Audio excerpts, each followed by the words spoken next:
La loi de finances 2020, ou plutôt le projet de la loi de finances 2020 en principe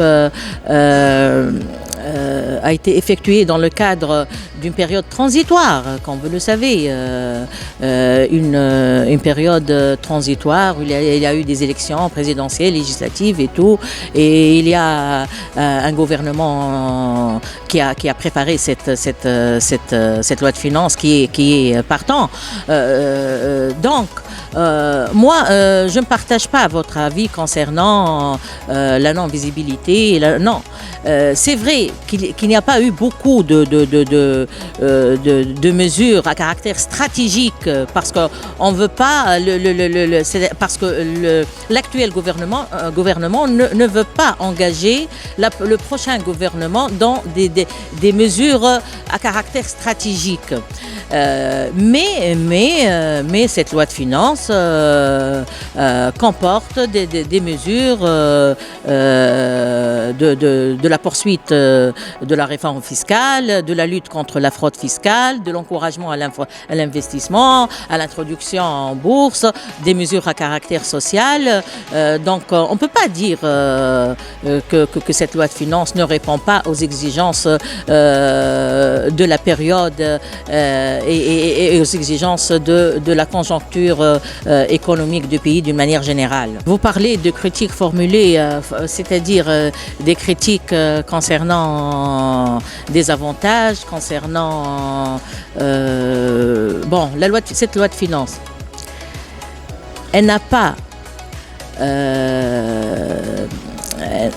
cette loi de finances n'a pas ajouté une charge fiscale supplémentaire pour les entreprises. Donc, il n'y a aucune augmentation au niveau des impôts, au niveau des taxes et au niveau de certains droits. Donc, on ne peut pas parler d'une augmentation des impôts et taxes et d'une charge fiscale additionnelle pour les entreprises dans le cadre de cette loi de finances. Donc, on n'a pas prévu ça. Ça, d'une part. D'autre part, pour l'octroi des avantages. Les avantages, la loi de finances 2019 a prévu plusieurs avantages à l'entreprise. Et ces avantages demeurent applicables et sont permanents. Ces avantages n'ont pas été supprimés par cette loi de finances. Donc, les avantages demeurent applicables. C'est vrai qu'ils ont été prévus par la loi de finances 2019, à savoir, par exemple, l'exonération des entreprises de l'impôt sur le revenu, de l'impôt sur les sociétés. Les entreprises qui déposent une attestation d'investissement au cours de l'année 2019 ou 2020 bénéficient d'une exonération de 4 ans à partir de la première année d'activité. Et la question de l'exonération de la plus-value, la question de la réévaluation, par exemple, qui a été prévue dans le cadre de la finance 2019, elle va être appliquée à partir du 1er janvier 2020.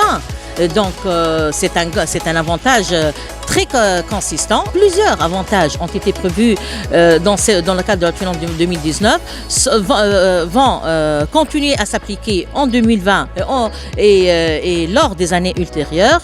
Et il y a des dispositions qui n'ont pas pu être appliquées en 2019 parce que la loi l'a dit expressément dans le cadre de la loi de finances 2019, qui vont être appliquées à partir du 1er janvier 2020. Je suis un commis de l'État et la décision d'une loi de finances complémentaire émane d'un gouvernement et non pas de l'administration. Mais d'après l'expérience, depuis 2011, je crois